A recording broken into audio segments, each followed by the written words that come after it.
बचपन में गली के सारे लड़के स्मृति ईरानी से डरते थे। आपकी पूरी दादागिरी चलती थी। गुंडे डरते थे, लड़के नहीं डरते थे। फर्क है, हर लड़का गुंडा नहीं होता। तो आप कह रहे कि जो शरारतें करते थे, गुंडागर्दी करते थे। शरारतें नहीं, शरारत और गुंडागर्दी में फ़र्क है। जो लड़कियों को छेड़ते थे उनको डर था मुझसे कि अगर पता चल गया स्मृति को तो पिटाई होगी। आप कर देती थी पिटाई वाकई? हाँ, यहाँ पे कोई एक दाग है, कट है, तो एक दिन पिटाई की किसी लड़के की, क्योंकि गली में लड़कियों ने आके कहा कि हमको ट्यूशन में जाना होता है, ये लड़के गली का वो भाग थोड़ा कवर करके रखते हैं, हमें जाने नहीं देते और जाते हैं तो परेशान करते हैं। तो इन लड़कियों ने कहा स्मृति प्लीज़ कुछ कर। और माहौल ऐसा था कि हम अपने माता पिता को इसलिए नहीं बोलते थे क्योंकि वो आज से मतलब 35-40 साल पहले, क्योंकि माता पिता कहते फिर जा क्यों रहे हो वहाँ से। देखिए, आप छोटे तबके में लोअर मिडिल क्लास फैमिलीज़ में सबसे पहला रिएक्शन होता है कि भाई फजूल का क्यों सर मार रहे हो, अवॉइड करो। और मैं थी कि हम क्यों अवॉइड करें। तो उन्होंने कहा किया क्या जाए।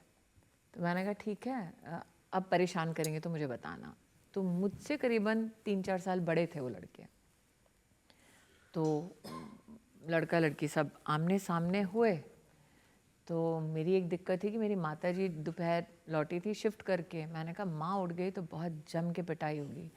तो मैंने कहा एक काम करो, माँ को घर में लॉक कर दो। मैंने कहा माँ को लॉक कर दो, जब तक मारपीट होगी तब तक माँ सो रही होगी। तो इतना हल्ला हो गया मारपिटाई में कि ये लड़के ने मेरा कॉलर पकड़ा हुआ था, मैंने लड़के का कॉलर पकड़ा हुआ था।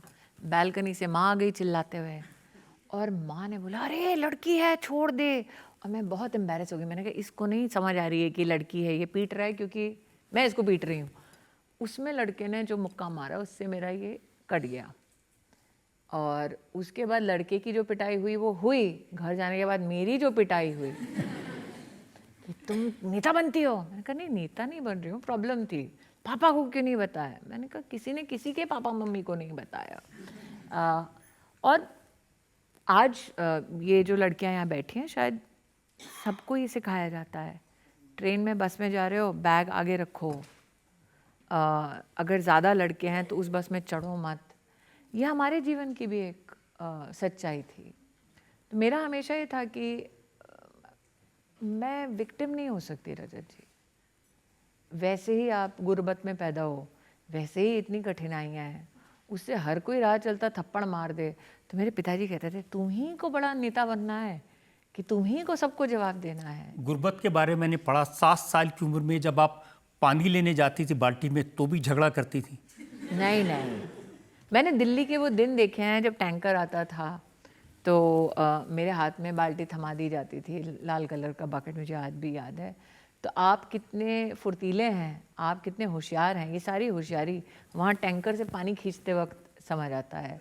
या फिर गांव में है तो गांव में कुएं से पानी खींचने में समझ आता है कि बाकी कोई झगड़ा करे या ना करे, माँ के लिए जो बाल्टी का पानी है वो चुपचाप शांति से घर आ जाए। क्योंकि बाकी सबके झगड़े से नहीं, माँ की पिटाई से ज़्यादा डर लगता था।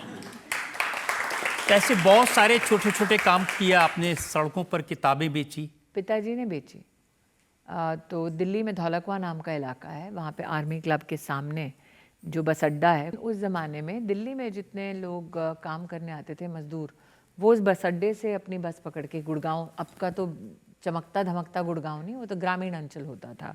तो पिताजी वहाँ उस बस अड्डे पे हिंदी किताबें बेचते थे और शांति निकेतन वहाँ पर पिताजी अंग्रेज़ी किताबें बेचते थे। और मैं हमेशा उनसे पूछती थी कि यहाँ अंग्रेज़ी क्यों बेचते हो, वहाँ हिंदी क्यों बेचते हो। तो उन्होंने कहा उस बस अड्डे से मज़दूर घर जाता है तो उसके लिए सेकेंड हैंड हिंदी में कुछ किताब बेचते हैं, और यहाँ दिल्ली के अमीर सैर पे आते हैं तो यहाँ पे हम अंग्रेज़ी किताबें बेचते हैं। तो मैंने पिताजी से कहा अरे एक दिन वहाँ अपना घर हो तो एक दिन ये जो यूनिफॉर्म पहनते हैं अगर उनमें मैं भी खड़ी हो जाऊँ और मुझे भी कोई सल्यूट मारे तो पिताजी कुछ बोलते नहीं थे। तो वो भी हुआ, घर भी लिया गया वहीं और सम्मान के साथ सल्यूट भी स्वीकार किया। और एक दिन वो भी था जब आपसे घर खाली कराया गया। 7 साल की उम्र में कराया गया खाली, और बोला गया कि जल्दी जल्दी खाना खाओ। तो हम 3 बहनें हैं, मैं सबसे बड़ी हूँ, तो चावल और काली दाल, मुझे माँ सामान समेट रही थी, तो उन्होंने कहा बच्चे खा लेंगे। तो देखा कि माँ, साइकिल रिक्शा होती थी उस वक्त, तो और गैस का सिलेंडर बहुत बड़ी बात होती थी उस वक्त। पिताजी कांग्रेस में थे, तो पूरे मोहल्ले में सबसे बड़ी बात ये होती थी कि इनके घर में गैस का सिलेंडर है। तो माँ के पास सिलेंडर और 2 बेटियां और सामान, और मैं खड़े होकर घर देख रही थी। तो माँ ने कहा कि घर क्या देख रही हो, एक दिन ये घर मैं खरीदूंगी। तो तुलसी वुलसी ये सब बनने के बाद, नेतागिरी के बाद, एक दिन उस घर के सामने जाके खड़ी थी। तो माँ ने कहा सच्ची में लेना है क्या? मैंने कहा नहीं, कोई अपने दुखों को खरीद ले, इतना भी कोई बेवकूफ़ नहीं है। लेकिन हाँ, जो कहा था माँ से कि औकात इतनी हो जाएगी, उतनी तो हुई।